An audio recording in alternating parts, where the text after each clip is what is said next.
क्या जीवन जो है एक पत्थर के ऊपर पड़ा हो, एक पेड़ के ऊपर पड़ा हो, एक गधे के ऊपर पड़ा हो और एक इंसान के ऊपर पड़ा हो, इनमें फर्क है या नहीं है?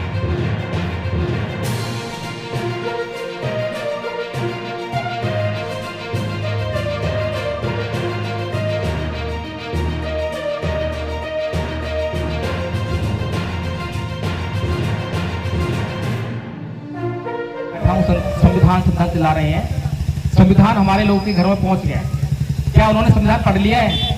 नहीं, किसी ने नहीं पढ़ा। अच्छा ठीक है, कोई बात नहीं। जिन लोगों ने संविधान बांटा, क्या उन्होंने पढ़ लिया है? नहीं पढ़ा। तो महाबोधि महाविहार का आता है। आजकल लोगों के पीछे बहुत पागल हो रखे हैं, लेकिन उपसंपदा नहीं हुई है। सोचिए, एक व्यक्ति जिसकी उपसंपदा नहीं हुई है, उपसंपदा छोड़िए, जीवन पहनने का हक नहीं है, क्योंकि श्रामलेर भी नहीं है, श्रामलेर भी नहीं है, वो एक गृहस्थ के समान है और जीवन पहन के आप लोगों के बीच में घूम रहा है और आप लोग उस पर जो है लाखों करोड़ों रुपया लगा रहे हैं। और संघर्ष की तो बात करी नहीं बाबा साहेब ने, बड़ी मुसीबत हो गई हमारे युवाओं के लिए, क्योंकि हमारे युवाओं को जब तक संघर्ष शब्द ना इस्तेमाल कर ले, उनका पेट का पानी नहीं बचता। अरे भाई, आता दीपो भाव करने के लिए क्या मतलब है कि मैं अपना मालिक खुद, अपने डिसीजन खुद लूंगा। कब लूंगा? जब मुझे नॉलेज होगी।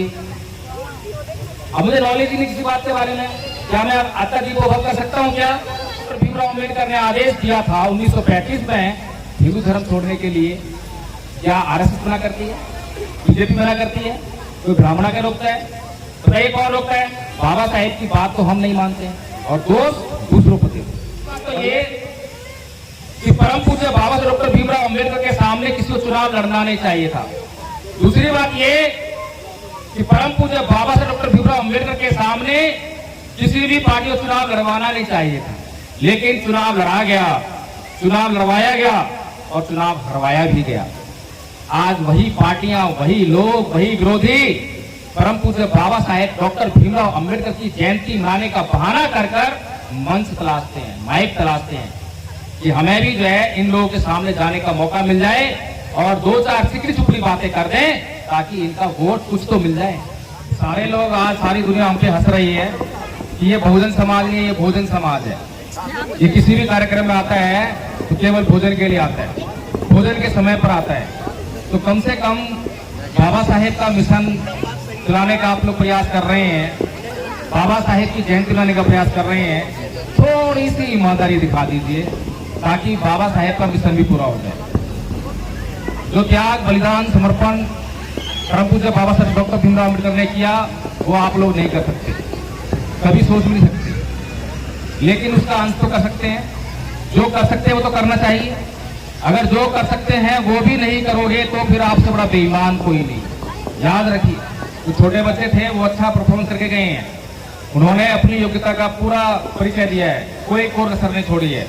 लेकिन ये बड़े लोग हैं जो समझने का प्रयास नहीं करते और अभी यथार्थ बहुत कुछ बातें कहकर गए। उन्होंने ज्योतिबा फूले जी को महात्मा ज्योतिबा फूले कहा, जो कि मैं सहमत नहीं हूँ, उन्हें उस शब्द को बदल देना चाहिए। महात्मा शब्द हमारे विचार को मारने के लिए प्रयोग किया जाता है। महात्मा शब्द को अगर पीछे कोई नहीं बदल पाया तो हमें बदलने का प्रयास करना चाहिए और महामना शब्द का इस्तेमाल शुरू कर देना चाहिए। और बुद्ध के साथ में कभी भी महात्मा शब्द नहीं लगाना चाहिए, क्योंकि भगवान बुद्ध को महात्मा कहना किसी का षड्यंत्र है। और बाबा साहेब के मिशन के लोग अगर बाबा साहेब के दुश्मनों की बात को, उनके षड्यंत्र को नहीं पहचान पाते तो उन्हें अपने आप को बहुजन कहने का भी कोई हक नहीं है क्या? तो इसीलिए भगवान बुद्ध को कभी भी महात्मा कहने की गलती मत कर देना, क्योंकि भगवान बुद्ध ने उनके धम्म के जो 3 मूल तत्व हैं, दुख, अनंत और अनित्य, वो हमें समझना चाहिए। भगवान बुद्ध ने आत्मा का निरोध किया, ये बताया कि आत्मा जैसी कोई चीज किसी भी जीव के भीतर नहीं पाई जाती है। इसलिए जब उसका अच्छी तरह से निरोध हो गया है तो हम किसी भी शब्द का प्रयोग ना करें जो आत्मा से बना हो। इसलिए इस बात को ध्यान रखें। संचालक महोदय पूछ रहे थे कि कितनी देर बोलोगे, मैंने कहा 2 घंटा बोलूंगा। बोले नहीं, लोग जो है खाना खाना है, ये है। अच्छी बात है। बाबा साहेब ने जिन लोगों के लिए अपने जीवन का एक एक पल लगा दिया, क्या वो बाबा साहेब के विचार को सुनने के लिए 2 घंटे लगा सकते? 2 घंटा भूखा रह सकते? सही कह रहा हूँ, गलत कह रहा हूँ? रहना चाहिए। मैं जब दिल्ली से निकला तो जब 14 अप्रैल का कोई इतना शोर शराबा नहीं था, क्योंकि बहुत जल्दी निकले, 8 तारीख को निकले हैं दिल्ली से। हम 8 तारीख को निकले, कई जगह मीटिंग्स किए हैं, प्रोग्राम्स किए हैं, लोगों से मिले हैं, लोगों को ढूंढा है, रास्ते में जो मिल गए उनसे बात की, उनके नंबर लिए हैं, उनको जानकारियां दी हैं। और आज 15 अप्रैल को आज आपके यहाँ रायपुर में है, कल बिलासपुर में थे। जब मैं पूरे देश का माहौल अपनी आंखों से जगह जगह देख रहा था, सोशल मीडिया पर देख रहा था, तो मुझे लग रहा था कि ये समाज आजाद हो गया है। क्या ये बात ठीक है? ये समाज आजाद हो गया क्या? नहीं हुआ। अभी तो बम फूट रहे थे। दिवाली आती है तो उन्हीं को हम घर आते हैं, देखो पॉल्यूशन कर रहे हैं, और हम क्या कर रहे थे? मैं माफी चाहूंगा समिति से, क्योंकि मुझे यथार्थ ने एक संकेत दिया है कि महामना ज्योतिबा फुले ने कहा था कि सच को बोलना, और अब सच बोलना मेरी जिम्मेदारी है। और एक बात बता दूं मैं कि परम पूज्य बाबा साहब कहा करते थे कि कोई भी स्त्री अपनी इज्जत की कीमत के आधार पर किसी भी व्यक्ति के प्रति कृतज्ञ नहीं हो सकती। सही कहते थे, गलत कहते थे? इसीलिए समझ लेना कि मेरी भी मजबूरी है कि मैं अपने समाज के हितों की कीमत पर किसी व्यक्ति, किसी समिति, किसी विधायक के प्रति कृतज्ञ नहीं रहूंगा, क्योंकि मेरे लिए मेरे समाज के हित सबसे ऊपर है। और मेरे समाज के हितों को पूरा करने के लिए मुझे जो कुछ कहना होगा, जो कुछ करना होगा, मैं वो कहूंगा और वो करूंगा भी। इसीलिए मैं ये बात कह पाया संचालक महोदय से। कोई और होता तो बोलता कि मुझे 5 मिनट बोलना है बस, मैंने नहीं कहा। मैंने कहा 2 घंटे बोलना है, और जितने लोग होंगे उतने लोगों के लिए बोलूंगा। कोई नहीं भी होगा तो वीडियो रिकॉर्ड हो रहा है, एनबी न्यूज 24x7 पर कल या परसों लोड हो जाएगा, हजारों लाखों लोग देख लेंगे। कोई चिंता नहीं है कि खाली कुर्सियों के बीच में बोल रहा हूं या किसके लिए बीच बोल रहा हूं। मुझे इस माइक की कोई प्रॉब्लम नहीं है, मुझे मंच की कोई लालच नहीं है। मुझे मंच मिले, माइक मिले, मेरे सामने केवल एक ही प्रश्न चिन्ह है, जो प्रश्न चिन्ह परम पूज्य बाबा साहेब डॉक्टर भीमराव अम्बेडकर के सामने था। आपको याद होगा वडोदरा में जब परम पूज्य बाबा साहेब डॉक्टर भीमराव अम्बेडकर पूरे वडोदरा शहर में कहीं पर भी अपने लिए रहने के लिए एक कमरे का इंतजाम नहीं कर पाए, और फिर मुंबई वापस जाने के लिए रेलवे स्टेशन पर आए और फूट फूट कर रोने लगे। कितने लोगों को मालूम है ये बात? जरा एक बार हाथ खड़ा करें। सबको मालूम है, बहुत अच्छी बात है। तो फूट फूट कर रोने लगे और कहने लगे कि मैं विदेशों से बड़ी बड़ी डिग्रियां लेकर आया हूं, बहुत पढ़ लिख कर आया हूं। इतना पढ़ लिख जाने के बाद भी पूरे वडोदरा शहर में अगर मुझे रहने के लिए एक कमरा नहीं मिल सकता, तो मेरे समाज पर जो पढ़ा लिखा नहीं है, जिसको किसी प्रकार की कोई जानकारी नहीं है, जो अपने अधिकारों तक को नहीं जानता है, उसके ऊपर कितने जुल्म और सितम ये लोग कर रहे होंगे। तो परम पूज्य बाबा साहेब डॉक्टर भीमराव अम्बेडकर ने उसी समय ये संकल्प किया कि अगर मैं अपने समाज का उत्थान नहीं कर सका, अपने समाज की गुलामी को नहीं काट सका, तो मैं अपने आप को शूट कर लूंगा। आप लोगों ने तो संकल्प किया है क्या? जयंती मना रहे हैं बाबा साहेब की, हर साल जयंती मनाते हैं। क्या आप लोगों ने कोई संकल्प किया इस तरह का कि हमारी भी कोई जिम्मेदारी है? नहीं किया। चलिए एक छोटी सी कहानी और सुनाए। एक बार की बात है, आयोजन समिति के कुछ लोग हैं, तो इन बच्चों को डांटिए मत, आराम से बस बैठा दीजिए, यहीं ला के खा दीजिए, हो सकता है कुछ शब्द उनके कानों में शेष रह जाए। एक बार की बात है, परम पूज्य बाबा साहेब डॉक्टर भीमराव अम्बेडकर और नेहरू जी संसद से बाहर आ रहे थे। नेहरू जी बाबा साहेब से बोलते हैं, अरे बाबा साहेब, तुम किन लोगों के लिए काम कर रहे हो? ये लोग तुम्हें कुछ नहीं देने वाले, अच्छा हो तुम कांग्रेस ज्वाइन करो। बाबा साहेब भी सत्य में पड़ गए, और नेहरू जी की बात भी ठीक थी, क्योंकि जिन लोगों को वोट देने का अधिकार दिया, किसने दिया? परम पूज्य बाबा साहेब डॉक्टर भीमराव अम्बेडकर। और उन्हीं लोगों ने परम पूज्य बाबा साहेब डॉक्टर भीमराव अम्बेडकर को पहला चुनाव हरा दिया। सोच सकते हैं कितने अपमान की बात थी ये, कोई मामूली बात नहीं थी। किसको हराया? उसको जिसकी आज इस देश में पूजा होती है। किसको हराया? जिसकी जयंती मनाने के लिए आज उनके विरोधी भी मंचों पर आते हैं। किसको हराया? जिसको आज भगवान समझकर पूजा करते हैं, जिसको आज the symbol of knowledge, the sun, the greatest Indian, कैसी कैसी उपाधियों से नवाजते हैं। आज जब से मंच का कार्यक्रम शुरू हुआ है और अब तक जो है केवल गुणगान हो रहा है। क्यों हो रहा है? क्योंकि वो एक महान व्यक्ति थे। उस महान व्यक्ति को उस समय चुनाव हरा दिया गया। पहला चुनाव किसने हराया? हमने हराया। हमें वोट का अधिकार नहीं था। तो पहली बात तो ये कि परम पूज्य बाबा साहब डॉक्टर भीमराव अंबेडकर के सामने किसी को चुनाव लड़ना नहीं चाहिए था। लड़ना चाहिए था क्या? बोलिए। दूसरी बात ये कि परम पूज्य बाबा साहब डॉक्टर भीमराव अंबेडकर के सामने किसी भी पार्टी को चुनाव लड़वाना नहीं चाहिए था। दोनों बात ठीक है। लेकिन चुनाव लड़ा गया, चुनाव लड़वाया गया और चुनाव हरवाया भी गया। आज वही पार्टियां, वही लोग, वही विरोधी परम पूज्य बाबा साहेब डॉक्टर भीमराव अंबेडकर की जयंती मनाने का बहाना कर कर मंच तलाशते हैं, माइक तलाशते हैं कि हमें भी जो है इन लोगों के सामने जाने का मौका मिल जाए और दो चार सिकड़ी चुपड़ी बातें कर दें ताकि इनका वोट कुछ तो मिल जाए। सही बात है। हम लोग लगातार कहते हैं कि 3% लोग 97% लोगों पर राज कर रहे हैं। कुछ कहते हैं 85% राज कर रहे हैं। 85 हो 50 हो, पर राज तो वही कर रहे हैं। असलियत तो यही है। राज वो कर रहे हैं जिनका संख्या बल इस देश में नहीं है, और राज कर रहे हैं संविधान की असली भावना के खिलाफ जाकर। संविधान की मूल भावना में तो लोकतंत्र है, और लोकतंत्र में उसका शासन होता है जिसके पास वोट होता है।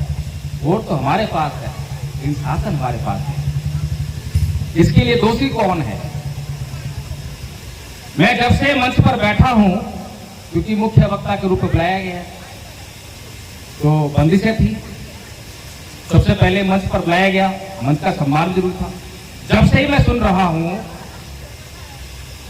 कि बाबा साहेब ने ये किया, बाबा साहेब ने वो किया, बाबा साहेब ने ये किया, लेकिन बाबा साहेब ने अपनी जिंदगी में 4 महत्वपूर्ण काम किए थे।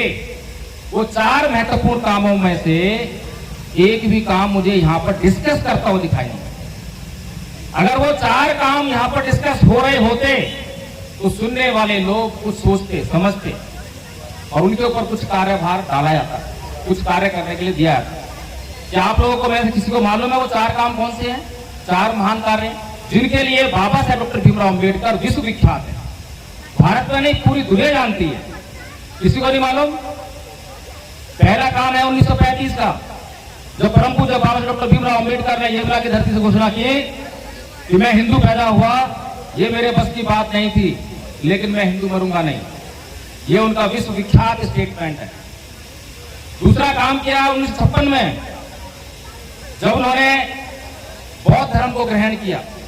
ये भी विश्व विख्यात है, क्योंकि आज तक एकमात्र धर्म परिवर्तन है जिसमें एक साथ लाखों लोगों ने धर्म परिवर्तन किया, इसलिए विश्व विख्यात है। तीसरा काम संविधान बनाने का। पूरी दुनिया के लोग जानते हैं कि भारत का संविधान परम पूज्य बाबा साहेब डॉक्टर भीमराव अम्बेडकर ने लिखा है। भारत के लोग नहीं जानते होंगे, बहुजन समाज के लोग भी नहीं जानते होंगे, लेकिन पूरी दुनिया जानती है।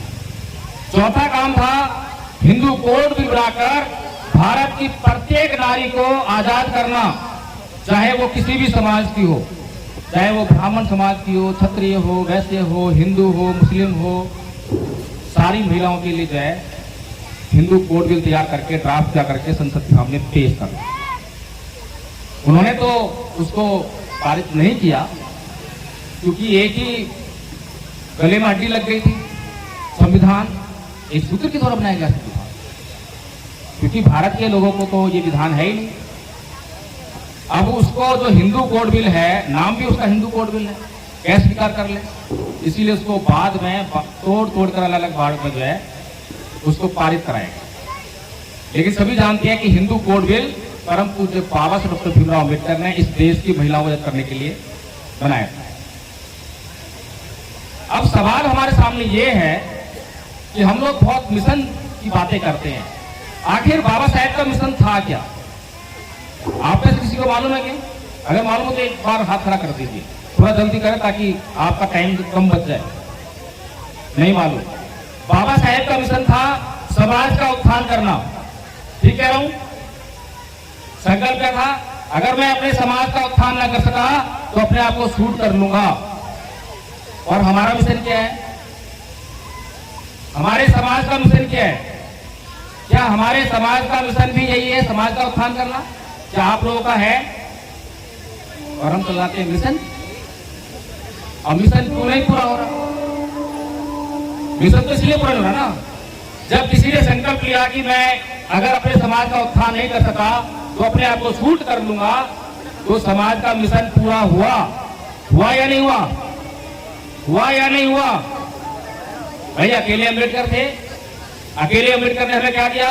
संविधान, संविधान में लोकतंत्र और संविधान में हमारे तमाम हक और अधिकार दे दिए, अकेले अम्बेडकर ने। और आज हमारे सामने लाखों करोड़ों लोग पढ़े लिखे हैं या नहीं है? जितने भी हमारे समाज के आईएएस आईपीएस हैं, सभी लोग पढ़े लिखे हैं, सारे जज पढ़े लिखे हैं, सारे विधायक सांसद पढ़े लिखे हैं, और ये सारे मिलकर आज क्या आवाज लगाते हैं? ऐसे ही मंचों पर आएंगे और सारे मिलकर आवाज लगाते हैं कि आज हमारा संविधान खतरे में है। सुनने में आता है? आज हमारा संविधान खतरे में है, आज हमारा लोकतंत्र खतरे में है, आज हमारे हक अधिकार खतरे में है। सवाल ये है कि आज अगर ये सब कुछ खतरे में है तो जिम्मेदार कौन? बताइए मुझे, जिम्मेदार कौन है? एक अकेला अम्बेडकर संविधान देता है, लोकतंत्र देता है, तमाम हक अधिकार देता है, और लाखों करोड़ों लोग जब पढ़े लिखे हो जाए समाज में तो आवाज आनी चाहिए कि हमारा सब कुछ सुरक्षित है, और आवाज आ रही है कि हमारा सब कुछ खतरे में है। इसका मतलब कि हमारे साथ बहुत बड़ी बेईमानी हो रही है, बहुत बड़ी बेईमानी हो रही है। वो बेईमानी कौन सी है?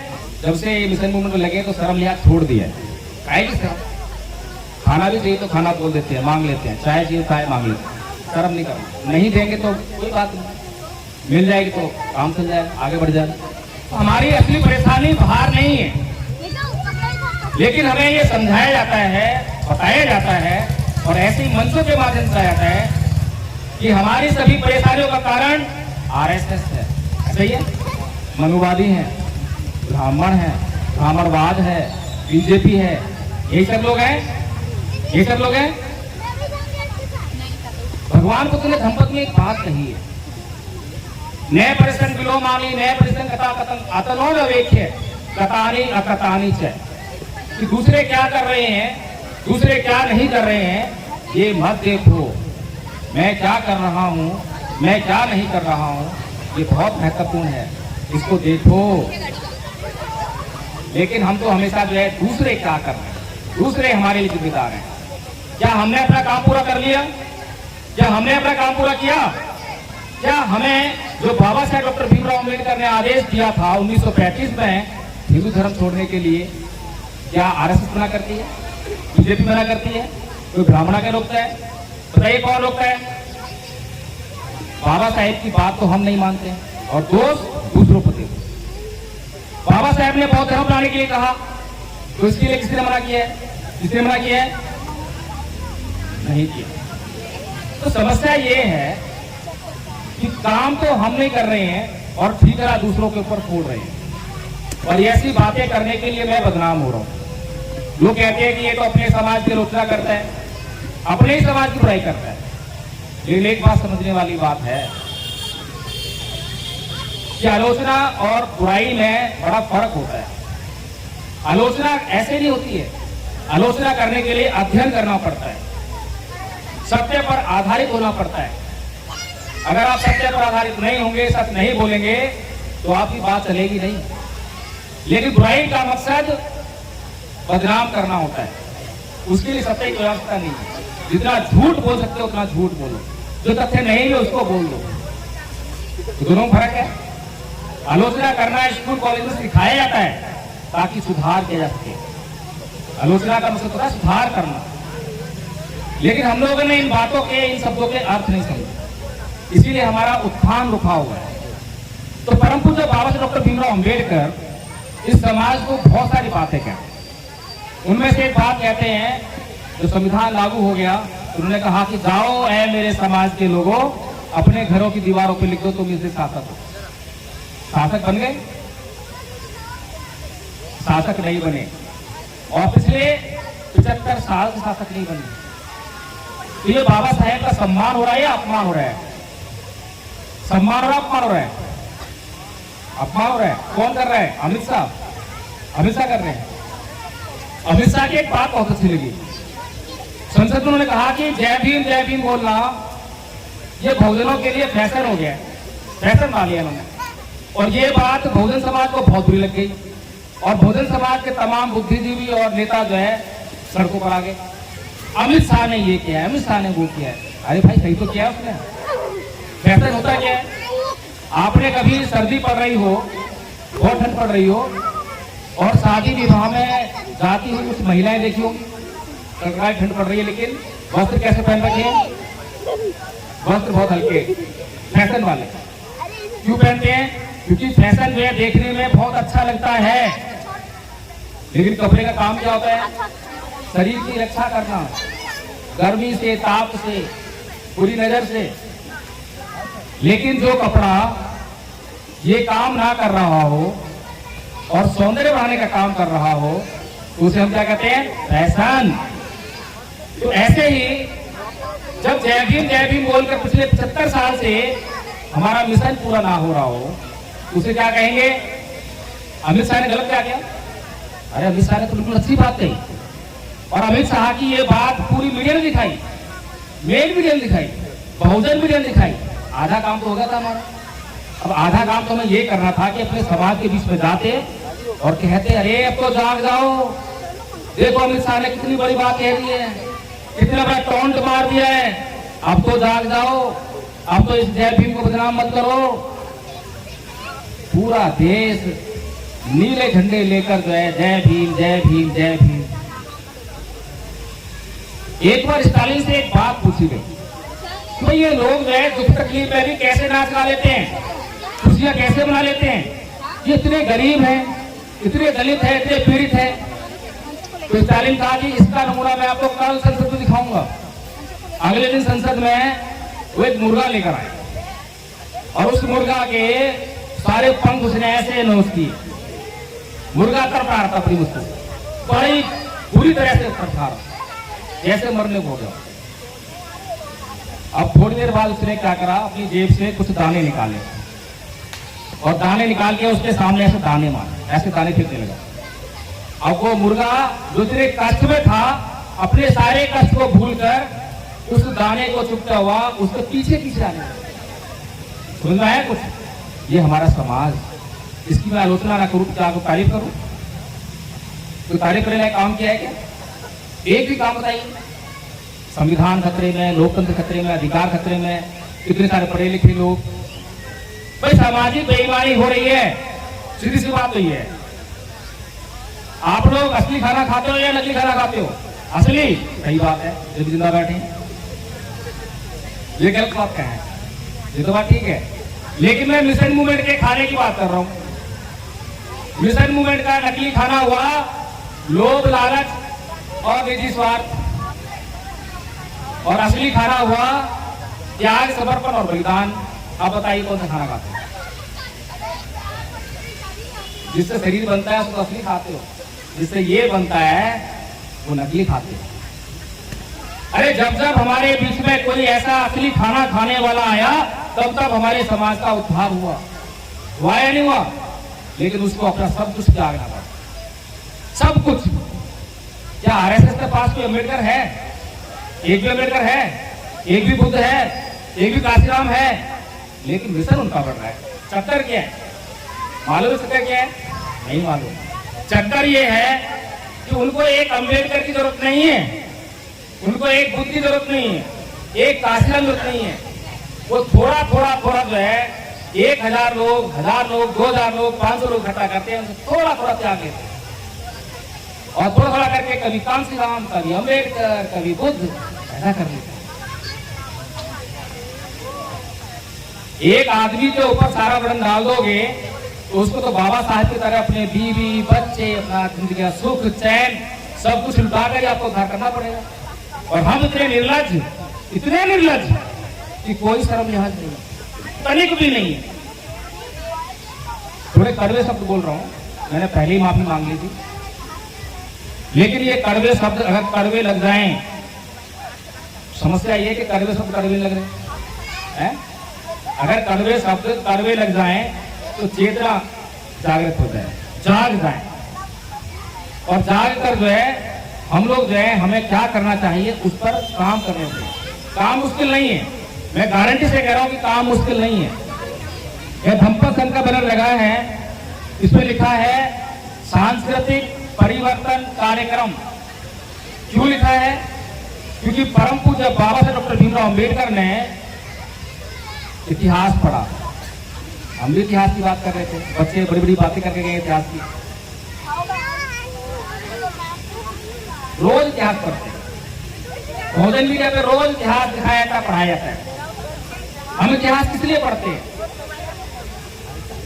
हम इतिहास किस लिए पढ़ते हैं? नहीं मालूम? मजे लेने के लिए इतिहास पढ़ते हैं, मजे लेने के लिए, क्योंकि हमें इतिहास में इंटरेस्ट है और जिस चीज में इंटरेस्ट है उसमें मजा आता है, ये तो पढ़ते हैं। लेकिन इतिहास का काम क्या है? इतिहास सब्जेक्ट क्यों पढ़ाया जाता है? क्या मजे लेने पढ़ाया जाता है? बच्चों कुछ पता है बाबा साहब के बारे में आप लोगों को? अरे भाई तुम्हारा कसूर नहीं है, तुम्हें गांधी जी के बारे में पता होगा, नेहरू जी के बारे में पता होगा, नरेंद्र मोदी जी के बारे में पता होगा, तुम्हें सबके बारे में पता होगा, लेकिन बाबा साहब के बारे में नहीं पता होगा, बुद्ध के बारे में नहीं पता होगा, क्योंकि तुम्हें जो है तुम्हारे स्कूल कॉलेज में जो पढ़ाया जाता है केवल वही पता होगा। अगर एक साल में 1 घंटा बैठ जाओगे तो तुम्हें समझ जाओगे कि तुम्हारी एजुकेशन जो है किस दिशा में होनी चाहिए।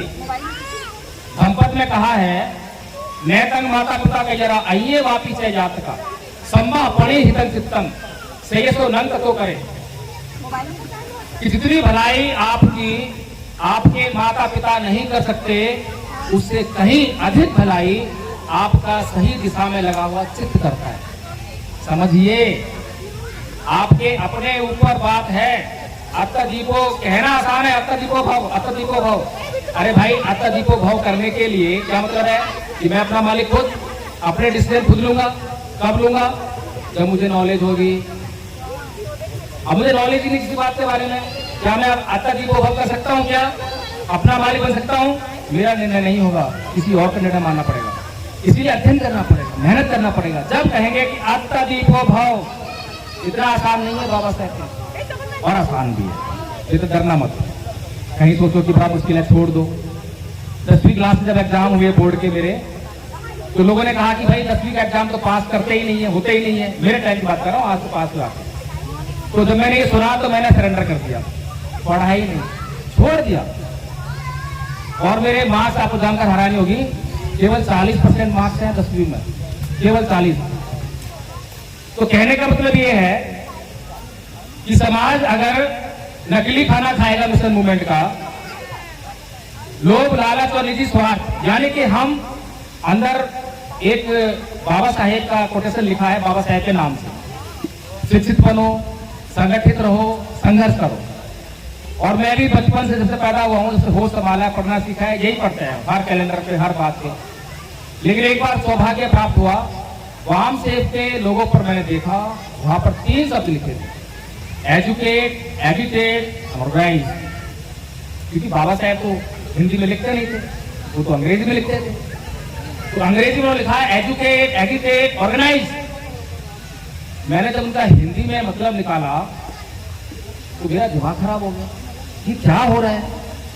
बाबा साहब कुछ कह रहे हैं, ये कुछ सुन रहे हैं, वो कुछ करने के लिए कह रहे हैं, ये कर ही नहीं रहे हैं। अब मुझे बताइए कि क्या इन तीनों अंग्रेजी के शब्दों का मतलब हिंदी में वही है जो आप लोग कहते हैं? क्या एजुकेट का मतलब शिक्षित बनो होता है? क्या शिक्षित करो, देखो कितनी बढ़िया। अब शिक्षित करो और शिक्षित बनो क्या एक ही होता है? क्या शिक्षित बनो और शिक्षित करो एक ही होता है?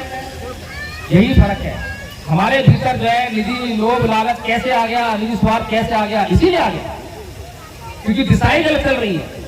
जाना है दिल्ली और रोड पकड़ लिया मैंने तमिलनाडु का, दिल्ली पहुंच पाऊं। तो जब हमने कहा कि शिक्षित बनो, तो हम शिक्षित बनने लगे। कैसे? समाज को लूट लूट कर, समाज से मांग मांग कर। अपने आप को शिक्षित कर लिया। इसलिए किया, नौकरी चाहिए, इसलिए किया। और नौकरी किसके लिए चाहिए? अपने लिए, अपने परिवार के लिए, समाज के लिए नहीं। अब बाबा साहब क्या कह रहे हैं? शिक्षित करो। जब शिक्षित करने की बात है तो कैसे करेंगे? कि तुम्हारे पास जो कुछ भी है उससे समाज को शिक्षित करने का प्रयास करो। तुम्हारे पास जमीन है तो जमीन दो, स्कूल खोलो, कोचिंग सेंटर खोलो। तुम्हारे पास शिक्षा है तो शिक्षा देकर करो। तुम्हारे पास पैसा है तो पैसा लगाकर करो। इस समाज को शिक्षित करो। बदल गया फर्क, पता लग गया हमारा मिशन पूरा क्यों नहीं हो रहा है।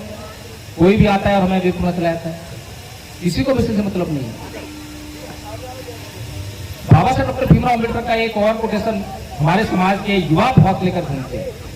वो कहते हैं कि बाबा साहब ने कहा है कि अत्याचार को करने वाले से ज्यादा बड़ा गुनहगार अत्याचार सहने वाला होता है। हमारे समाज के युवाओं के हाथों में लाठी, डंडे और ईंट आ गई और उन्होंने मतलब निकाल लिया कि बस करके काम करो। यही बाबा साहब ने कहा है। लेकिन बाबा साहब जिनकी शरण में गए, उन्होंने कहा कि ना ही वेरेन वेरानी समन्तिकाचनंग अवेरेन से समन्ति है धम्मोसनंतन। अब किसको सही माने, किसको गलत माने? कौन सही है, कौन गलत है? तो किसी को नहीं मालूम कि कौन सही है। बाबा साहब की बात माने या बुद्ध की बात माने? बाबा साहब की बात। और बुद्ध की बात? आप तो बुद्ध मंदिर में बैठे हो।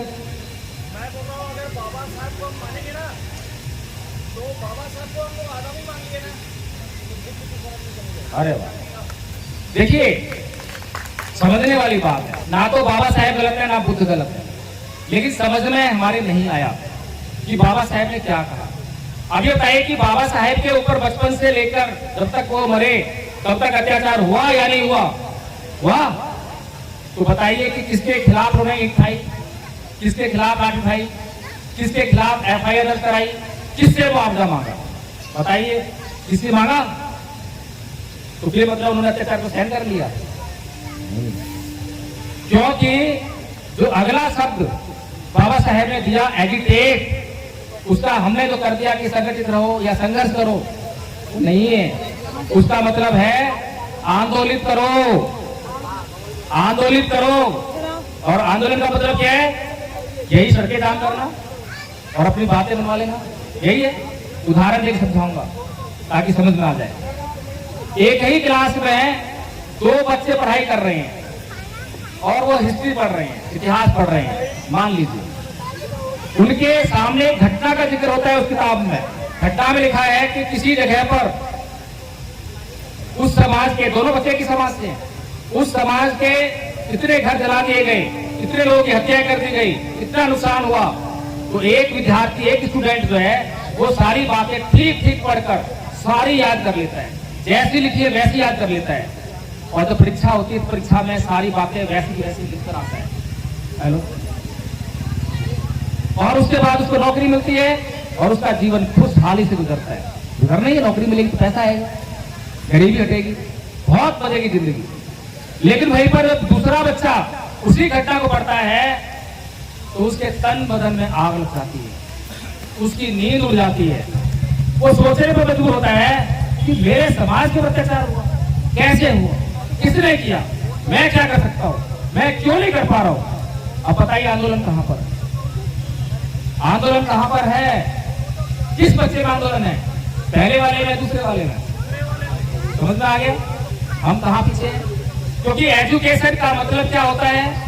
वो एजुकेट करना नहीं होगा अगर उस एजुकेशन से किसी के भीतर एजुकेशन ना हो। अगर चेतना का संचार ना कर सके, वो शिक्षा किस बात की शिक्षा होगी? जो बात आपके समाज के प्रति आपको सचेत ना कर सके, आपके समाज के प्रति संवेदनाएं पैदा ना कर सके, उसको आप शिक्षा कैसे कर सकते हो? वो तो बस पेट पालने के साधन मात्र रह जाएगी। गलत तो नहीं कह रहा मैं, सही कह रहा हूं। तीसरी बात कही ऑर्गेनाइज और संघर्ष की तो बात करी नहीं बाबा साहब ने। बड़ी मुसीबत हो गई हमारे युवाओं के लिए, क्योंकि हमारे युवाओं को जब तक संघर्ष शब्द ना इस्तेमाल कर ले, उनका पेट का पानी नहीं बचता, खाना हजम नहीं होता। संघर्ष करने की बड़ी आदत है। अब बाबा साहब ने संघर्ष क्यों नहीं कहा और ऑर्गेनाइज यानी समाज को संगठित करो क्यों कहा? ये समझने वाली बात। संघर्ष क्यों होता है? अब उदाहरण देकर समझाऊंगा ताकि अच्छी तरह समझ में आ जाए। अब मान लीजिए मैं आपके यहाँ शहर आया हूँ, रायपुर आया हूँ, अब यहाँ से वापस मुझे दिल्ली जाना है, गाड़ी से आया हूँ, तो मैंने गाड़ी उठाई और चल दी और रास्ते में पंचर हो गया। क्या आप लोग मेरे पीछे पीछे आएंगे? एडवोकेट जयभी प्रकाश तुम संघर्ष करो, आगे पंचर वाला बैठा हुआ है, जाके पंचर लगवाओ, कहोगे? आगे जाके मेरा पेट्रोल खत्म हो जाएगा, फिर पीछे आओगे, एडवोकेट जयभी प्रकाश संघर्ष करो, हम तुम्हारे साथ हैं, आगे पेट्रोल पंप है, भरवा लो, ऐसे कहोगे? अरे भाई, जब दिल्ली मुझे जाना है तो मैंने लक्ष्य तैयार कर दिया है कि मुझे दिल्ली पहुंचना है और रोड मैंने जो है तय कर लिया है, तो उस पर जितनी भी दुख मुसीबतें आएंगी कोई कहने नहीं आएगा।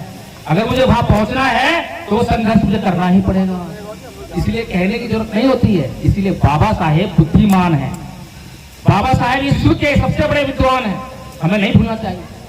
बाबा साहेब की एक एक बात, एक एक शब्द बड़ा कीमती है और बाबा साहेब की बातों की कीमत नहीं समझते हैं और समझते नहीं है, समझाते नहीं है, इसीलिए हमारा मिशन पूरा नहीं है। तो अब असली बात आ जाए, मिशन कैसे पूरा होगा? चलिए, बाबा साहेब ने 1935 में घोषणा करके बताई मैंने अभी। अगर हमारे समाज ने उस समय तो बात समझी नहीं, आज सोशल मीडिया है, अगर सोशल मीडिया के माध्यम से आज मान लीजिए कि अगले 1 महीने में, मान लेते कि 1 महीने बाद हमारे समाज के लोगों ने हिंदू धर्म छोड़ दिया तो क्या होगा? क्या होगा बताइए, क्या होगा? नहीं मालूम? अरे भाई, हिंदू धर्म अल्पसंख्यक हो जाएगा। अच्छा, आज हमारे समाज पर अत्याचार कौन कर रहा है? अत्याचार कौन कर रहे हैं? अत्याचार मनुवादी कर रहे हैं, आरएसएस कर रही है, बीजेपी कर रही है, ब्राह्मणवादी कर रही है, ये कर रहे हैं। अब ठीक है, उनको अत्याचार करने का साहस कहां से मिल रहा है? आपके ऊपर अत्याचार हुआ, रिपोर्ट लिखाने गए, पुलिस वालों ने भगा दिया, ऐसे होता है। रिपोर्ट लिखी भी गई, न्यायालय में गए, वहां प्रेशर बनाया, कॉम्प्रोमाइज कर ली, कॉम्प्रोमाइज करा दिया। कॉम्प्रोमाइज नहीं भी करा तो जज वो बैठा हुआ है, वो आपको न्याय नहीं देगा। ऐसा होता ही होता। ये सारी ताकत कहां से आ रही है? कौन दे रहा है ताकत? हाँ, ये सारी ताकत सत्ता से आ रही है और सत्ता हम लोग दे रहे हैं। और सत्ता हम लोग क्यों दे रहे हैं? क्योंकि अभी तक हमने बाबा साहेब की बात नहीं मानी है। अभी तक हमने बाबा साहेब की उस बात को मान लिया होता तो क्या बांस और क्या बांसुरी, ना रहेगा बांस ना बजेगी बांसुरी। पर तुम्हें तो बांसुरी बजाने की आदत पड़ गई है ना, है? जब जब कोई छिटेगा पिटेगा चिल्लाएगा हाय रे बड़ा, हाय रे बड़ा, और सोशल मीडिया जाएगी हमारे समाज के ऊपर अत्याचार हुआ, फिर उसके बाद लोग आ जाएंगे, नेता लोग आ जाएंगे, हम नहीं छोड़ेंगे, एफआईआर दर्ज करो, इसको मुआवजा दो, इसको नौकरी दो। अरे बड़ी अच्छी बात है भाई, बहुत अच्छी बात है। लेकिन सोचो, एक और कहानी सुनाए तो, एक हमारे समाज का आदमी, उसके ऊपर जो है ठाकुर साहब ने जो है गाली गलौज कर दी जाति का नाम लेकर, जाति का अत्याचार हो गया, उसको कहां सहन होने वाली है? तुरंत थाने गया और थाने जाएगा तो एफआईआर लिखी जाएगी, लिख गई। अब एफआईआर लिखते प्रोविजन तो ये है कि जेल जाएगा, तो जेल भी चलेंगे ठाकुर साहब। अब जेल हमेशा के तो रहेंगे नहीं, कभी छूट के भी आएंगे। जब छूट के आए तो वो सीधे गए मिठाई वाले की दुकान पर, 1 किलो मिठाई ली, फिर गए फूल वाले की दुकान पर, 1 किलो का हार लिया, और फिर जिसने एफआईआर लिखवाई थी उसके घर पर गए और उसे फूलों का हार बनाया और उसको 1 किलो मिठाई का डब्बा दिया कि महाराज बड़ा उपकार किया आपने, मेरी आंखें खोल दी, मैं जातिवादी अत्याचार कर रहा था, मुझे पता ही नहीं था, आज से मैं जातिवादी अत्याचार नहीं करूंगा। कहानी कैसी लगी? अच्छी है? कहानी सही है गलत है? नहीं समझ आई कहानी? समझ आई? अरे भाई ये बताओ, किसी के खिलाफ अगर तुम एफआईआर लिखवाओगे, उसे जेल भेजोगे, तो आपके लिए वो फूलों का हार और मिठाई का डब्बा लेकर आएगा या बदले की भावना लेकर आएगा? अब समझ में आ गई है? क्योंकि हमारे महापुरुषों को तो मूर्ख हमने बना के रखी है, उनको पागल बनाने का काम हम कर रहे हैं। क्योंकि बाबा साहेब की एक एक बात जो उन्होंने कही वो पूरा नहीं हो रही है, और जो उनके विरोधी हैं वो लगातार उनका मखौल उड़ा रहे हैं। अरे आया बाबा साहेब, समाज को जो सत्ता में लाएगा, हम देखें कैसे हम देखें क्या सकता है। अरे हमें तो पता है ना इस समाज क्या चाहिए। इसको मंदिर चाहिए, इसको मूर्ति चाहिए। अब जब समाज को मंदिर चाहिए, मूर्ति चाहिए, और मंदिर और मूर्ति में ही उसको रस आता है, जय भीम बोले में रस आता है, और ये समाज जो है मंदिर मूर्तियों को ही वो सम्मान समझता है, तो जिसको चुनाव लड़ना है वो तो आके मंच पे कहेगा कि ये मूर्ति लगाने का काम मैं करूंगा। अब मूर्ति लगाने से अगर वोट मिलता है तो उन्हें क्या फर्क पड़ता है, सोचिए। लेकिन हमारे समाज के ऊपर जो अत्याचार हो रहा है उसके लिए जो हम लोग काम करते हैं, कि आंदोलन करते हैं। और सोचने वाली बात यह है, अभी इंद्र मेघवाल की घटना हुई थी जयपुर में, उसमें राजस्थान में, है ना। तो वहां पर क्या हुआ, हमारे समाज के लोगों ने आंदोलन किया। आंदोलन किस बात के लिए था, इसको एक नौकरी दो, इसके घर में एक नौकरी दो, इसको मुआवजा दो। अब सरकार के लिए मुश्किल काम है क्या, कहीं पर कोई अत्याचार हो गया तो दे दी एक नौकरी, कर दिया मुआवजा, भाई क्या न्याय हो गया। अरे भाई हजारों घटनाएं रोज घट रही हैं, उसमें से एक आधी रिपोर्ट होती है, और एक आधी रिपोर्ट होती है उसमें से एक आध पर आंदोलन होता है, और जिस पर आंदोलन होता है सरकार मुआवजा दे देती है। काम आसान है सरकार के लिए, काम आसान है। ये तो हमारे नेताओं को सोचना चाहिए कि परम पूज्य बाबा साहब डॉक्टर भीमराव अम्बेडकर ने इस समाज के ऊपर अत्याचार और शोषण रोकने के लिए क्या कहा, क्या करा, क्या वो हमें समझ में आया। बताइए बाबा साहब ने क्या किया था अत्याचार शोषण रोकने के लिए, बताइए क्या किया था। भाई बाबा साहब के ऊपर अत्याचार हुआ, बचपन में अध्यापक ने उनको स्कूल के भीतर बैठने के पढ़ने नहीं दिया, क्लास के भीतर। नाई ने बाल नहीं काटे, चपरासी ने पानी नहीं पिलाया, चपरासी ने फाइल फेंक कर मारी, गाड़ी वाले ने गाड़ी में नहीं बैठने दिया। अत्याचार तो होता है। तो बाबा साहब ने क्या करा था, कोई आंदोलन किया, सड़कें जाम करी, मुआवजा मांगा, एफआईआर कराई, नहीं, क्या करा था। अरे भाई बाबा साहब ने अध्ययन किया, उन धर्मग्रंथों का अध्ययन किया, उनके पीछे जांच की, ये हो क्या रहा है, कि मेरे ऊपर अत्याचार ये अध्यापक क्यों कर रहा है, नाई क्यों कर रहा है, गाड़ी वाला क्यों कर रहा है। जब उन्होंने अध्ययन करा तो उन्हें पता चला कि ये अध्यापक, ये गाड़ी वाला, इसका कोई दोष ही नहीं, इसका दोष छोड़ना है। अब नीम का पेड़ खड़ा हुआ है, पत्तों को हम सोच के जो है सोच रहे पत्तों का दोष है करवाए, जड़ कहां पर है। अगर जड़ होगी तो नीम उगेगा, सीधी सी बात है, और जड़ को पोषण मिलता रहेगा तो उगता रहेगा, तो नीम से कड़वे पत्ते ही मिलेंगे।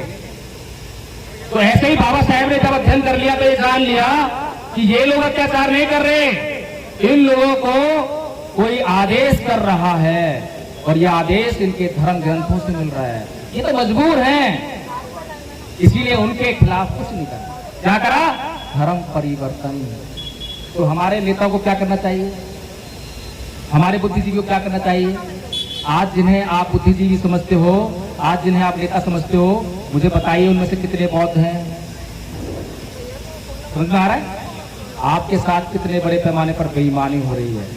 और आज तो आपके साथ बेईमानी एक और हो रही है, 4 लोग बड़े बेईमान हैं। अगर मेरी बात समझ में आ जाए तो सावधान हो जाना। पहला है सामाजिक बेईमान बौद्ध भिक्षु। हर कोई जो चीवर पहन ले बौद्ध भिक्षु नहीं होता है। समाज में 99% भिक्षु जो नकली हैं। अभी हमने महाबोधि महाविहार का आंदोलन करा, क्या मांग रहे थे, हमें हमारा विहार वापस करो। मैंने वहां प्रश्न किया, ये बड़े बड़े नेता प्रश्न करा, आकाश लामा और जैसे लोग हैं, सबसे पूछा मैंने, भाई ये बताओ कि तुम ये जो मांग कर रहे हो, अगर सरकार तुम्हारी मांग को मान ले तो वो किसको विहार देगी, किसको देगी। भाई सरकार के पास तो अपने बहुत भिक्षु है या नहीं है, नकली भिक्षु है ना, और तुम्हारे पास कोई भिक्षु संघ नहीं है, उसके पास तो भिक्षु संघ भी है। अगर एक बार ये महाबोधि महाविहार अगर उसने अपने ही भिक्षु संघ को दे दिया, तो अभी तो बीटीएफ ये कह रहा है कि हिंदू बौद्ध नहीं है, बौद्ध हिंदू नहीं है, कह रहा है ना। अभी तो आप जो इस मुद्दे को इंटरनेशनल लेवल पे उठा रहे हो, लेकिन अगर एक बार ये काम हो गया तो उसके बाद आपकी बात, आपका ये मुद्दा हमेशा हमेशा के लिए खत्म हो जाएगा, बुझा जाएगा। इंटरनेशनल लेवल पे क्या कहोगे, वहां तो पता नहीं लोगों को कि यहाँ पर कौन अम्बेडकरवादी, कौन नकली भिक्षु, कौन असली भिक्षु। सोचिए गलत प्रश्न था क्या मेरा, प्रश्न गलत है क्या। पूरे देश में बता दीजिए कोई बौद्ध भिक्षु संघ है क्या, इसीलिए मैंने कहा कि सावधान रहिए। पहला किससे, सामाजिक बेईमान बौद्ध भिक्षु से बाबा साहेब भी परेशान थे। 13 अक्टूबर 1956 को साफ साफ कह रहे थे भंते चंद्रमणि से, भंते जी मुझे जो है बुद्धं शरणं गच्छामि बोलूंगा, धम्मं शरणं गच्छामि बोलूंगा, लेकिन मुझे संघं शरणं गच्छामि करने के लिए मत बोलना। बड़ी मुश्किल से भंते चंद्रमणि ने उनको समझाया कि बाबा साहेब आप तक जो यार धम्म पहुंचा है इन्हीं बौद्ध भिक्षुओं की बदौलत पहुंचा है, इन्होंने सजो रखा है। इसीलिए संघ ये नहीं है जिसको आप कह रहे हैं, संघ वो है जो आप तक इस धम्म को लेकर आया है।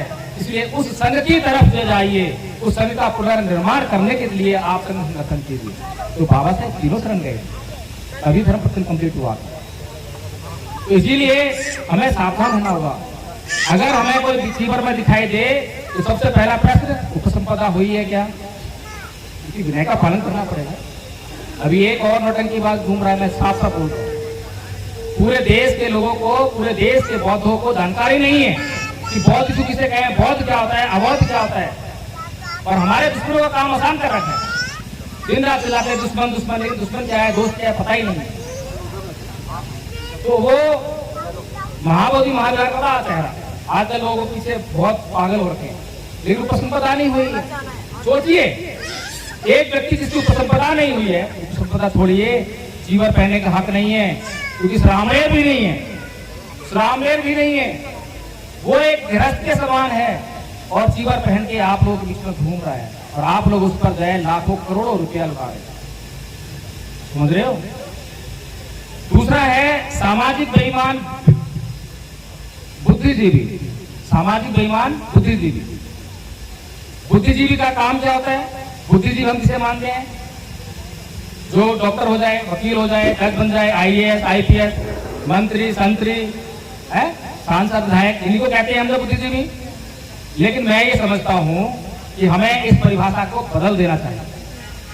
बुद्धिजीवी वो होता है जो अपने वर्तमान समाज के समस्याओं के प्रति संवेदनशील होता है, अपने समाज की समस्याओं को जानता है, दूरदृष्टा होता है और दिन रात अपने समाज की समस्याओं पर काम करता है, उनका समाधान समाज को देता है।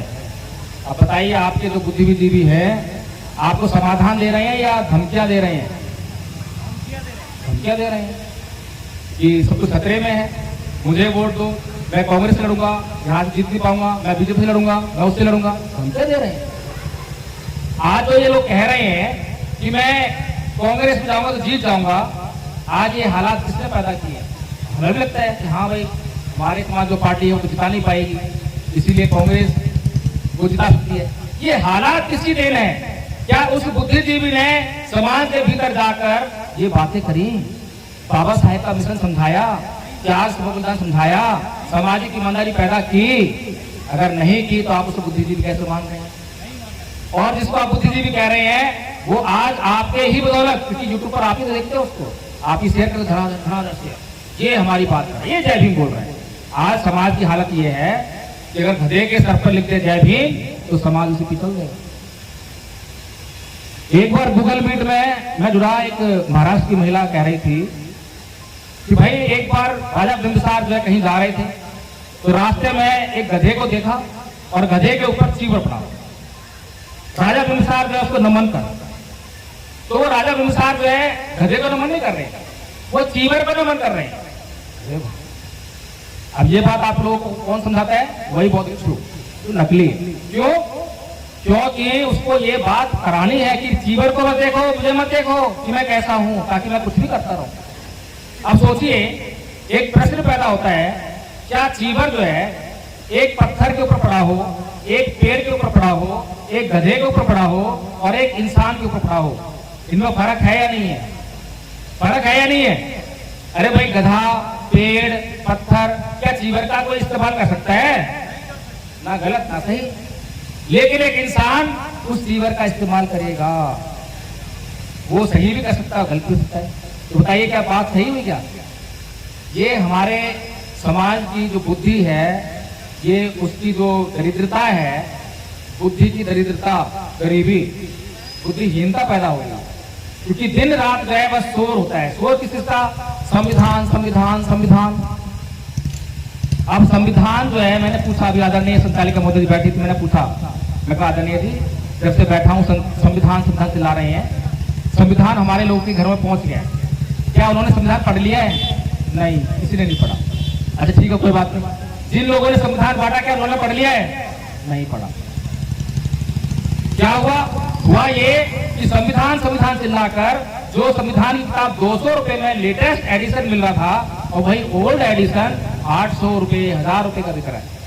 इसलिए क्योंकि वो संविधान नाम का जो शब्द है आपके दिमाग में अच्छी तरह फीड कर दिया।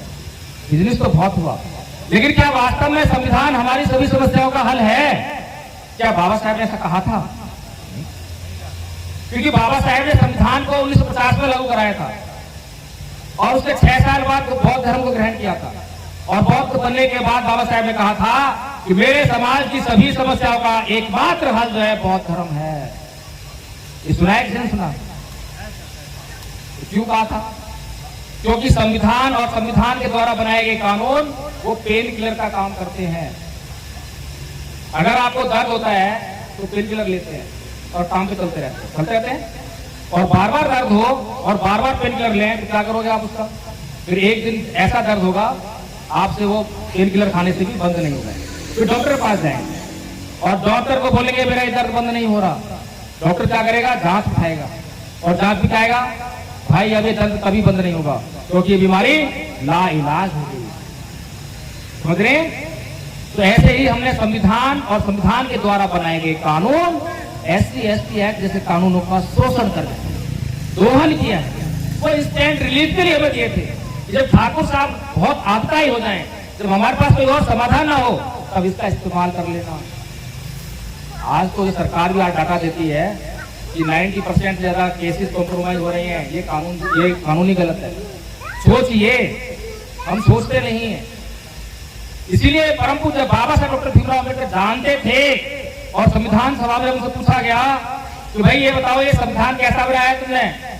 उन्होंने बोला कि भाई ये संविधान जो है अपने आप में कुछ नहीं है, तो जिन हाथों में जाएगा उनके दिमाग में क्या है ये उस पर डिपेंड करेगा। अगर उनकी नीयत अच्छी हुई तो संविधान बहुत अच्छा साबित होगा, और अगर उनकी नीयत खराब हुई तो संविधान बहुत खराब साबित होगा। तो संविधान हमारी समस्याओं का हल नहीं हो सकता, सभी समस्याओं का हल इंस्टेंट रिलीफ। लेकिन बुद्ध का धर्म जो है हमारी सभी समस्याओं का परमानेंट सॉल्यूशन है, स्थायी समाधान है। अभी तक ये बात जो है हमारे समाज का बहुत विकसित जिसकी जिम्मेदारी थी वो नहीं बता पाया। सोचिए कितनी दरिद्रता है। एक कहानी सुनाता हूँ कि हमारे लिए धम्म कितना इम्पोर्टेंट है, और हम किस प्रकार से जो है अपने दुश्मन को बड़ी आसानी से समाप्त कर सकते हैं। दुश्मन कहाँ है? हम बाहर सोचते हैं। एक बार भगवान बुद्ध ध्यान कर रहे थे, तो उनके पास एक आदमी आया, बोलता है कि भगवान बुद्ध कितना अच्छा हो, सारी पृथ्वी पर अगर कपड़ा बिछा दिया जाए किसी को कांटा नहीं चुभेगा। बड़ा दयावान व्यक्ति था, किसी को कांटा चुभा होगा, उसने उसका दर्द महसूस किया, इसीलिए भगवान बुद्ध के पास आ गया। भगवान बुद्ध आपके पास बहुत सारे भिक्षु हैं, उनको काम पे लगाया जाए, सारी पृथ्वी कपड़ा बिछा दिया जाए। बड़ा अच्छा व्यक्ति।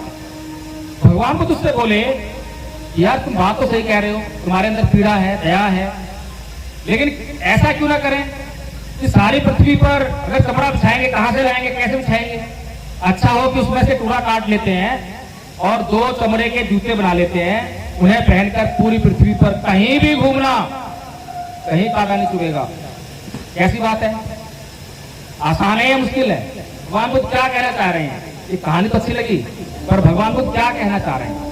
भगवान बुद्ध कह रहे हैं ये संसार दुष्शील प्राणियों से भरा पड़ा है, जहां देखो वहीं पे लड़ने झगड़ने वाले हैं, गाली गलौज करने वाले हैं, तुम किस किस से बचते फिरोगे? समझ में आ रही कहानी? इसीलिए अच्छा हो तुम शीलवान बन जाओ। जहां पर दुष्ट लोग भी होंगे, अगर तुम शीलवान होगे, धैर्यवान होगे, सहनशील होगे, तो तुम्हारा वहां पर कुछ खतरा नहीं है, तुम्हारा वो कुछ नहीं बिगाड़ पाएंगे। लेकिन अगर तुम शीलवान नहीं हुए, तुम खुद गाली गलौज करने वाले हुए, तुम खुद झगड़ा करने वाले हुए, तो जहां पर झगड़ा करने वाले नहीं होंगे, गाली गलौज करने वाले नहीं होंगे, वहां पर भी तुम झगड़ा कराओगे। समझ रहे हैं? धम्म, ये धम्म हमें समझ में नहीं आया ना अब तक, ये समझाया नहीं गया। एक और कहानी सुनाता हूं, उसके बाद समाप्त करते हैं। एक बार की बात है, हम दोनों हस्बैंड वाइफ, मैडम बैठी हैं, और हमारे एक मित्र हैं दिल्ली पुलिस में जॉब करते हैं, वो दोनों हस्बैंड वाइफ। हम हर रोज एक पार्क में सुबह सुबह जाया करते थे, मॉर्निंग वॉक किया करते थे, और मॉर्निंग वॉक के बाद आधा घंटा करीब जो है धम्मपद की गाथा याद करते। एक गाथा उनको याद करा रहे थे, अकोछी मंग अवधि मंग अजिली मंग अहासी में ये चैतंग उपनयंती वीरंग के संग संग। उसने मुझे मारा, उसने मुझे लूटा, उसने मुझे जीत लिया, जो ऐसा आपके मन में बनाए रखता है, उनका वैर कभी शांत नहीं है। ये गाथा उनको अच्छी तरह याद हो गई। एक दिन उनकी मैडम का फोन आया कि प्रकाश जी जल्दी घर आ जाइए। क्या हुआ? कि 3 दिन से बोलचाल नहीं है। बड़ी गंभीर समस्या है। हम दोनों जो उनके घर पर गए, और जैसे ही हम घर पे गए तो साहब ड्यूटी से घर आए, तो मैडम उनके लिए पानी लेकर आई। तो बोलते हैं कि अगर ये लोग घर पे ना आए होते तो ये पानी का गिलास तेरे मुंह पर देके मारता। सोचिए, मैं भी शक्ति में रह गया, क्या बोल रहे हैं, ये बहुत है ये। मैंने उनसे केवल इतना पूछा कि आदरणीय जी ये बताइए कि हम हर रोज एक गाथा याद करते हैं, उसका मतलब क्या है? इतना पूछना था बस। उनके चेहरे पर मुस्कान आ गई, हंस पड़े, तुरंत वो पानी का गिलास लिया, पानी पी लिया। 3 दिन का जो झगड़ा था एक क्षण में समाप्त हो, एक क्षण में हंसी खुशी सामान्य हो गए। सोचिए, खुद का धन दवा है या नहीं है? दवा है या नहीं है? दवा है, लेकिन इस दवा का इस्तेमाल तो बहुतों ने नहीं किया। और जब हम कोई दवा का इस्तेमाल करते हैं और दवा फायदा करती है तो कोई कंपनी आकर हमें प्रचार का पैसा नहीं देती है, हम खुद ही भाग भाग कर प्रचार करते हैं, ये दवाई खा लेना, इससे तुम्हारे रिलीफ हो जाएगा। तो जब हम खुद के धर्म की दवा का इस्तेमाल करेंगे, खुद घर में सुख शांति आएगी, घर का कलेश मिट जाएगा, तो क्या हिंदू, क्या मुसलमान, क्या ईसाई, पूरे संसार में जुड़ते इस बात की। कहने के लिए तो मेरे पास बहुत बातें हैं, बहुत सारी बातें हैं, लेकिन मैं समझता हूं कि आप लोगों को इतना कष्ट जितना मैंने दे लिया है, और इस कष्ट को देने के लिए मैं आपसे तहे दिल से क्षमा चाहता हूं। लेकिन आप बधाई के पात्र हैं, क्योंकि आपने इतना धैर्य दिखाया, और मैं कह सकता हूं कि आपके भीतर कहीं ना कहीं मिशन मूवमेंट है। और अगर आप ये चाहते हैं कि बाबा साहेब का मिशन पूरा हो तो बहुत आसान काम है, बहुत आसान काम, हमें ज़्यादा मुश्किल नहीं है। क्योंकि कोई भी बच्चा अंधविश्वासी बनता है, पाखंडी बनता है, अंधश्रद्धालु बनता है, तो वो स्कूल कॉलेज जाके बनता है। क्योंकि आज हमारे स्कूलों कॉलेजों में साइंटिफिक टेम्परामेंट नहीं दिया है। तो जहाँ पर बच्चे का चित्त का निर्माण जो है अंधविश्वास में, पाखंड में हो रहा है, तो सीधा सफा यही है, हमें स्कूल चाहिए, हमें अपने स्कूल चाहिए, जहाँ पर हम ये शिक्षाएं दें, जहाँ पर बच्चों को बचपन से ही हम तैयार करें। इतना आसान काम है। भारत को बुद्धमय करना बाबा साहेब का सपना था, बाबा साहेब का सपना पूरा करना बड़ा आसान था, मुझे कोई मुश्किल नहीं लगी। इस समाज के पास बहुत पैसा है, बहुत पैसा है या नहीं है? एक दिन में करोड़ों अरबों रुपये खर्च कर दिया है इसी भूखे नंगे समाज में, लेकिन बाबा साहेब के इस सच्चे मिशन पर कितने पैसे खर्च किए? इसीलिए हम पर संघ आप लोगों के लिए एक कोर्स लेकर आया है, भारत को बौद्धमय करने के लिए। प्रत्येक बौद्ध को, अभी मैं कुछ लोग पूछूं भाई आप बौद्ध हो तो हाथ खड़े हो जाएंगे, लेकिन पूछूं बौद्ध धर्म क्या है तो क्या बोलेंगे? अंधविश्वास को नहीं मानना, पाखंड को नहीं मानना, अंधश्रद्धा को नहीं मानना, साइंटिफिक टेम्परामेंट, विज्ञान को मानना, यही बौद्ध धर्म है। ऐसा ही है ना? ज्यादातर यही सवाल, मैं जहां जहां गया सर्वे किया, मैंने पूछा लोगों से, यही सवाल जवाब मिल रहा है, क्योंकि यही सब सिखाया जाता है मंचों पर आकर, बस ये पाखंड, ये दस्त्रा, ये वो। लेकिन धर्म क्या है वो समझ नहीं आया। इसीलिए हमने सोचा कि बौद्ध बनने के लिए एक पैरामीटर रखना चाहिए। तो पैरामीटर लग जाएगा तो हम पहचान लेंगे कि ये बौद्ध है या नहीं। इसीलिए पैरामीटर नहीं लगा, इसलिए दुश्मन का काम आसान हो रहा है, तो नकली लोग हमारे बीच में भेज देता है, बौद्ध बनाकर, बौद्ध बनाकर। तो इसलिए हमने एक कोर्स बनाया, कोर्स को 3 भागों में बांटा, प्रथम वर्ष, द्वितीय वर्ष, तृतीय वर्ष। प्रथम वर्ष का कोर्स बहुत आसान है, बहुत छोटा है। छोटा इसलिए रखा है ताकि आप जल्दी कर लें, मोटिवेट हो जाए, जल्दी कर लें। कोई 2 दिन में कर लेता है, जो बौद्ध हैं जिनको वंदना आती है वो 2 दिन में कर लेंगे, 3 दिन में कर लेंगे। हमारे बीच में आचार्य दीपक बौद्ध जी बैठे हैं, उनके दोनों बच्चे बैठे हैं, तीनों आचार्य बन गए हैं और बहुत जल्दी बन गए। मुश्किल नहीं है ना, इसलिए जल्दी बन गए। तो इसीलिए एक बात और कि 4 साल के बच्चे से लेकर 70-70 साल के लोगों ने ये कोर्स कर लिया है। अनपढ़ लोगों से लेकर और पीएचडी तक के लोगों ने ये कोर्स कर लिया है, पाली और हिंदी में कर लिया है। आप लोग उनको सुनोगे, मेरे पास टाइम नहीं है, नहीं तो आपको सुनाता मैं क्लिप्स वगैरह दूंगा। उनको सुनोगे तो आप दंग रह जाओगे। क्या ये अनपढ़ महिला है? क्या ये गांव की महिला है जो पाली में बोल रही है? ये काम धम्मपद ने करके दिखाया है। और ये सारा काम आपको कोई फिजिकल नहीं कराते मुझे, ऑनलाइन गूगल पे मीटिंग चलती है। सुबह 5 बजे से 8 बजे तक, दोपहर को 3 बजे से 4:30 बजे तक महिला धमकोपा लगती है, शाम को 7 बजे से 10 बजे तक। इस दौरान आपको जो काम सिखा देंगे। और आदरणीय आचार्य दीपक बोझ साहब पहली बार मिल रहा हूँ इनसे, इससे पहले नहीं मिला, गूगल पे ही मुलाकात हुई है, गूगल पर इन्होंने कोर्स सीखा है। तो इसलिए जो है अगर आप लोगों को लगता है कि धम्पा संघ जो है इस दिशा में बड़ा महत्वपूर्ण कार्य कर रहा है, सटीक योजना के साथ में काम कर रहा है और इससे हम अपने मिशन में कामयाब हो जाएंगे, तो मैं अनुग्रह करूंगा, निवेदन करूंगा कि आदरणीय आचार्य दीपक बोझ जी आपके यहीं से हैं, गरियाबंद से हैं, आप उनका नंबर ले सकते हैं, उनको अपना नंबर दे सकते हैं और आपसे तुरंत कॉन्टैक्ट करके जो है आपको वो कोर्स कराया जाएगा। और दूसरे वर्ष का कोर्स है संस्कार को करवाने का कोर्स, बहुत डिटेल में समझाने वाली बात थी लेकिन नहीं समझा रहा हूँ मैं अभी। तीसरे वर्ष का कोर्स है बौद्ध विद्वान बनाने का कोर्स।